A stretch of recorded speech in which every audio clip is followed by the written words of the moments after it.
Hey there, my name is Kelly Dale with Off the Beaded Path. So last week we started off the new year with the Bling in the New Year's necklace. Now I know not all of you love something that bright and shiny, so this week I want to show you how to take two of those components and make them into very simple earrings. So that way if the necklace was way too much for you, you can do the earrings.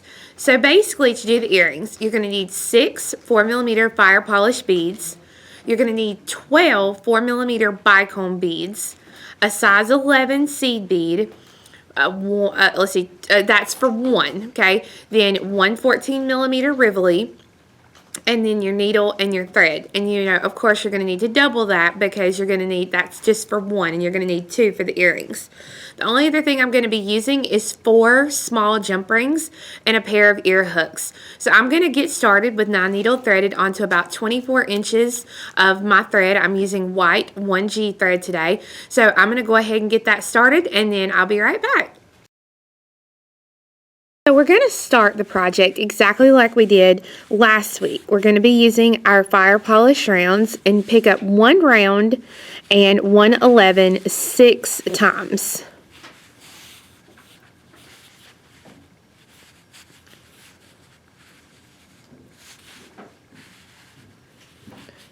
See, my needle is all twisted, and I should just go ahead and get me a new needle, but you know us beaders, we're going to use the needle till it just plumb falls apart.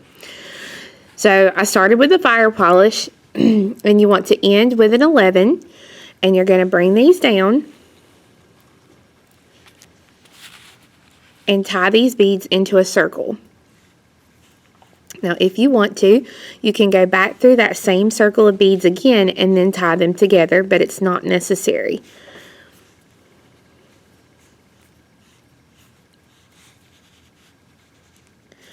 Once you've got that, go through the 11 right next to the knot.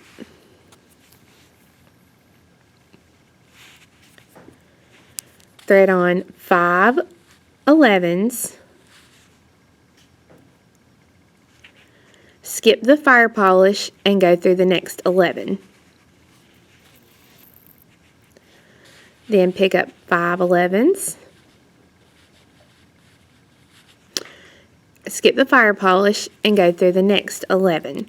And you're going to do this all the way around. So once you've gone all the way around the piece, this is what it will look like.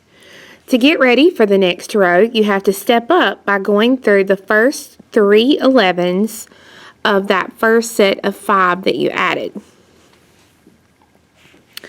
Then you want to pick up 5 11s.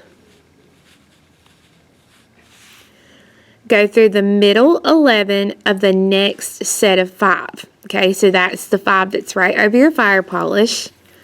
Just go through that bead and pull. So then 5. Go through the middle bead of the next set of 5. And as you pull, you want it to kind of cup up like it's doing here. So just continue to make your way around. I'm getting ready to add my last set of 5 for this round.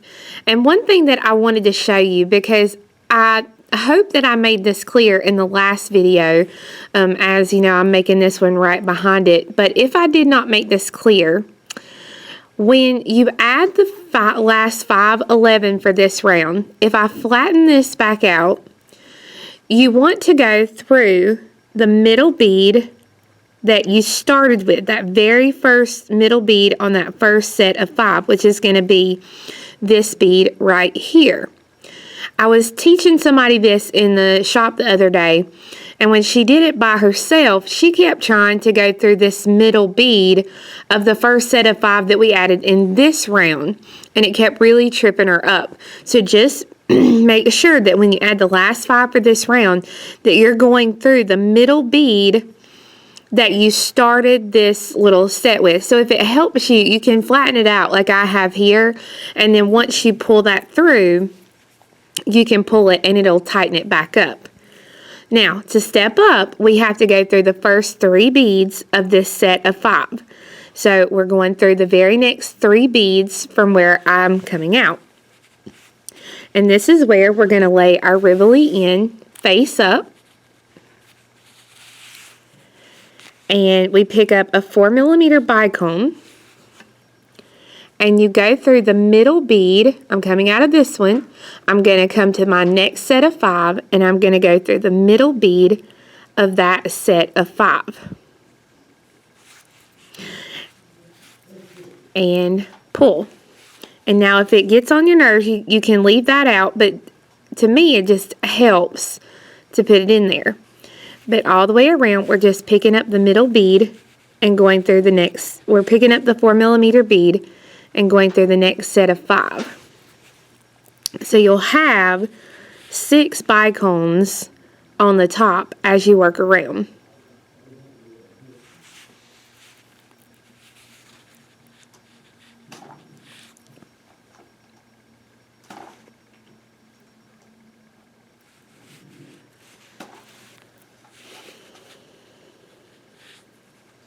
So as you come back around, remember that you're going to be going through, once I've added my last bicone, I'm going through the first one that I started this whole round with, which is going to be the middle set of that first set of 5. It's going to be the same one that I already have a bicone started with here. And I'm going to stick my Rivoli back in, pull this thread tight. And now you want to go through all these beads again to help pull this in tight and reinforce it. Now I've gone all the way around, and I'm exiting the little connection, what I call the connection bead, where the top and the bottom meet. I'm gone through the connection bead, and this is where we're going to pick up our 11, our 4mm bicone, and our 11, and go through the next connection bead. And we're going to do this all the way around, picking up the 11, the 4mm, and the connection bead. And just like last week, once you've gone all the way around adding these beads, go ahead and go around one more time. You're not adding anything. You're just going to go through these beads again to help reinforce it and pull it all in together. So go ahead and finish out this row and reinforce it. And I'll come back as soon as I get that done, and I'll show you exactly where you need to exit for us to make this into an earring. So I've gone all the way around, adding my bicones and doing the reinforcement. When you come around, you want to exit out of any 11 that is right before your bicone. This is where your little jump rings are going to come into play. The first thing you want to do is you want to make sure that these jump rings are completely closed. Well, there we go. I guess I made sure that was closed. How about that? Okay, so we're going to make sure that both of these are completely closed. Now, one of them I'm going to go ahead and open while I'm working on it. And I'm going to thread the closed jump ring on. And then I'm going to close this jump ring again. Okay, now you can do it all together like I did, or you can actually put them on one at a time. It's up to you. But I'm going to pick up 5 11s and then one of these jump rings and skip the 4mm and go through the 11. Now I'm going to go back around and come through, and you can actually just come back through, come down and around like this and go through and reinforce this several times and then tie this thread off. Once you have the thread tied off, your piece should look like this. Now, depending upon what type of ear hook you want to put it on will be dependent upon if you need to open up the jump ring or whatever you want to do.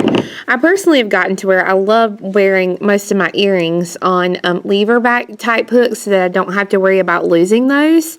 So all I have to do is just open up the loop, attach the jump ring inside of the loop there, and then just turn it back to close that so that now I have a completed earring. And you can see it's very simple to make it into an earring, and when you wear it, it's going to keep that color frontwards like it needs to be.